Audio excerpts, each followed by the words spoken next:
আচ্ছা ভাবো তো, একসময় তুমি প্রচুর হাততালি পাচ্ছ, সবাই তোমাকে ভালোবাসছে, কিন্তু হঠাৎ একদিন দেখলে সব আলো নিভে গেছে আর তুমি একদম একা।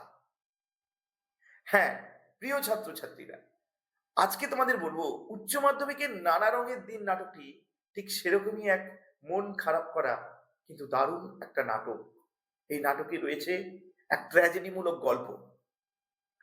নাটকটির মূল চরিত্র রজনীকান্ত চট্টোপাধ্যায়। পেশায় তিনি একজন বৃদ্ধ অভিনেতা। ৪৫ বছর ধরে তিনি মঞ্চে দাপিয়ে অভিনয় করেছেন। কিন্তু নাটকের শুরুতে আমরা কি দেখি? মাঝরাতে ফাঁকা প্রেক্ষাগৃহে মাতাল অবস্থায় একা দাঁড়িয়ে রজনীবাবু নিজের ফেলে আসা জীবনের হিসেব মেলাচ্ছেন। জানলে অবাক হবে, যৌবনে তার সামনে পুলিশের সাব ইন্সপেক্টরের মতো চাকরি এসেছিল, এত বড় একটা সুযোগ ছিল, কিন্তু অভিনয়ের নেশায় তিনি সেই নিশ্চিত জীবন অবলীলায় ছেড়ে দেন। এমনকি তার প্রেমিকাও তাকে শর্ত দিয়েছিল, হয় থিয়েটার ছাড়ো, নয় আমাকে। রজনীবাবু অভিনয়কে এতটাই ভালোবাসতেন যে তিনি প্রেমকেও বিসর্জন দিয়েছিলেন।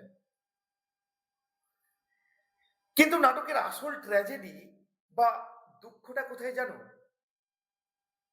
জীবনের শেষ বেলায় এসে রজনীবাবু উপলব্ধি করেছেন যে দর্শক যতক্ষণ স্টেজে অভিনয় দেখে ততক্ষণই হাততালি দেয়। স্টেজ থেকে নামলেই অভিনেতা সমাজের কাছে ব্রাত্য।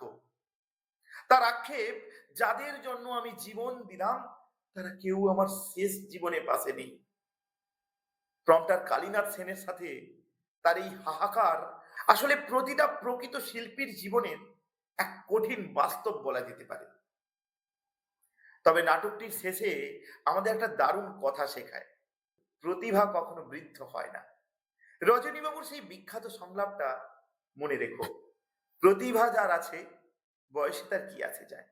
নাটকটা একবার করে রিডিং পড়ো, আর একবার রিডিং পড়লেই দেখবে এই গল্পটা তোমার মনের ভিতর গেঁথে গেছে। এই নাটক থেকে এবছর কিন্তু প্রশ্ন আসবে।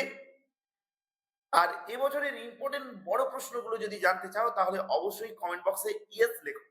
আর ভিডিওটা ভালো লাগলে বন্ধুদের সাথে শেয়ার করে দাও, নতুন এলে চ্যানেলটাকে সাবস্ক্রাইব করে দাও। টাটা, বাই বাই, দেখা হবে অন্য কোনো ভিডিওতে।